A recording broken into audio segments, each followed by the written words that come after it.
Numéro 62. Ceux qui n'ont pas vu 61 adultes, 18 ans et plus, allez-y pour bien comprendre.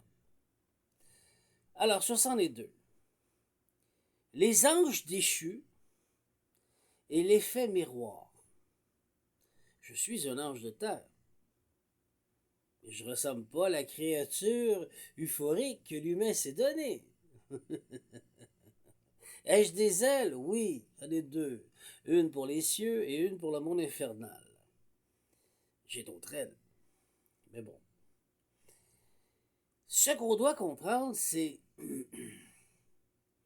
quel est l'ordre établi par le Créateur suprême. Ce qui est en haut est comme ce qui est en bas. Ce qui est en bas est comme ce qui est en haut. D'accord? Ce qui veut dire que tout commence d'en haut pour s'enraciner dans la matière, dans le plus profond obscurité qui soit. Et le plus haut des cieux, en lumière, en énergie, en vibration qui soit, le plus subtil. Ceci fait la juridiction de la divine providence. Tous unis ensemble. Maintenant, dans notre univers, pas galaxie, mais notre univers, il y a la planète Terre et on va faire un arbre cosmique au-dessus. T'as les planètes de notre univers. La Lune, Mercure, Vénus, il y a Neptune, Uranus, t'as Mars, Jupiter, Saturne, Pluton. Vous comprenez? Ceci fait un arbre cosmique, un arbre céleste. Chacune des planètes, il y a un archange et un archidémon. L'effet miroir. Ce qu'il y a de plus beau et ce qu'il y a de plus obscur. Non, plutôt ce qu'il y a de plus lumineux et ce qu'il y a de plus obscur. Ce qu'il y a de plus beau et ce qui peut être plus terrifiant. Mais ce qui est terrifiant est beau aussi, tout dépendant de la folie. Si tu deviens un psychopathe, ce n'est plus beau, là. C'est maladif. Si tu deviens trop sérieux, lumineux, ben, à un moment donné, t'as pas de vie, tu deviens maladif. Tu comptes, tu deviens perfectionniste. C'est une maladie. C'est la même chose. Vous comprenez? L'effet miroir. Tout ceci est au centre et est équilibré. Alors, pouvez-vous m'expliquer, depuis le lustre des temps, que les magiciens, qu'ils soient lumineux ou obscurs, savent très bien que la lune, c'est l'archange Gabriel, et l'obscurité, le miroir, l'élite. Comprenez-vous? Ah, donc la porte pour les cieux, c'est Gabriel. La porte pour le monde infernal, pour y apprendre, c'est l'élite. C'est pas Jézabel. Ah. Mais pourtant, l'élite, elle a créé des incubes et des succubes. Oui, dans un monde infernal, qui obéissent et qui répondent à la juridiction de la divine providence, parce qu'elle est la mère de cette création infernale. Elle est alignée dans le royaume, et ça depuis des lustres. Elle répond à la création et elle obéit, comme moi j'obéis. Est-ce que Jézabel a une planète? Est-ce qu'elle est en charge? Est-ce qu'elle est la reine? Mais c'est quoi qui se passe? Comment se fait-il qu'elle intervient dans nos vies et elle nous rend une vie cancérigène, chaotique, catastrophique?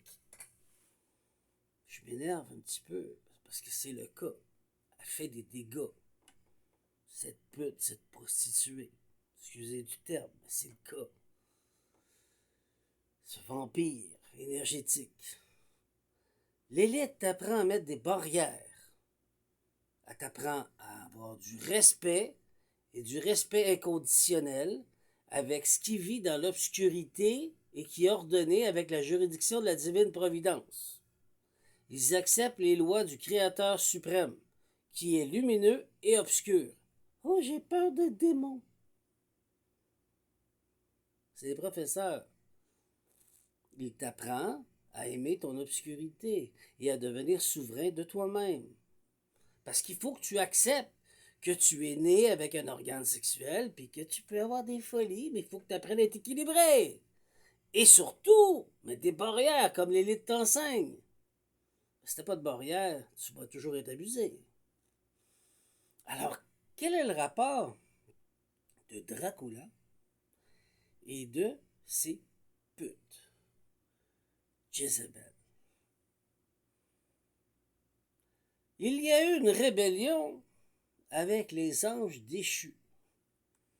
Je suis celui qui est en dessous de toi, le grand créateur suprême, et je vais créer en me rébellant.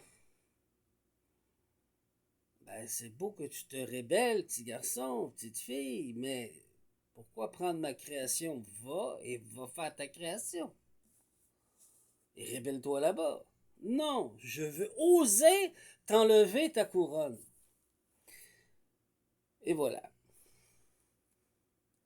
Jézabel est un être qui a vécu dans une époque ancienne, qui a fini dans les abysses et qui a été rappelé pour habiter sur Terre, Uras, en ouvrant des portails. Cerde, cerde, excusez, je sais pas ce qui m'a pris. Pour lui donner de la force, pour qu'elle soit ici en totalité, pour opérer le désordre et le chaos total sans respecter la juridiction de la divine providence, comme l'élite s'efforce de faire, même si elle est obscure.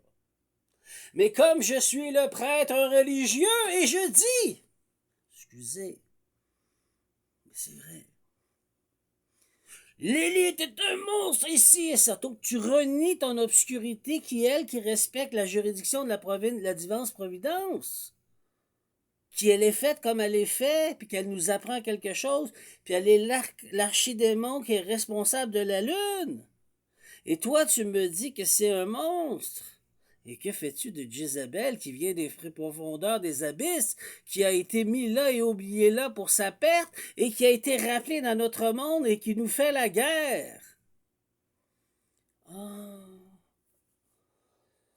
Donc vous voyez qu'il y a eu tentative à travers les religions, les spiritualités, et j'ai dit le mot religion tantôt, de nous dévier à travers un effet miroir pour nous perdre dans une nouvelle création en volant la création originelle, authentique, qui est toujours là, qui revient de droit.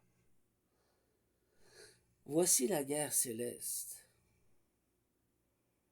Il y aura toujours ces archidémons sur leur planète qui sont responsables, tout comme les archanges qui sont responsables de leur planète en haute vibration. Et ça fait partie de l'école initiatique, comme ce que je vous enseigne à l'école de la force. Vous devez être souverain et apprendre à accepter votre lumière, tout comme votre obscurité, puisque tu manges et tu marches sur des fourmis et des vers de terre. Ça vous fait-tu du sens? Donc voici l'effet miroir et le jeu de déviation qui a eu. Et qui est le grand Dracula? Ben, le diable. Qui est le diable? Ben, un ange déchu qui a deux ailes rouges, un visage allongé. Il prend la forme, plusieurs formes sur plusieurs planètes différentes, mais sur cette forme-là, sur la forme de vampire, Dracula. que vous comprenez maintenant? Il prend d'autres formes aussi.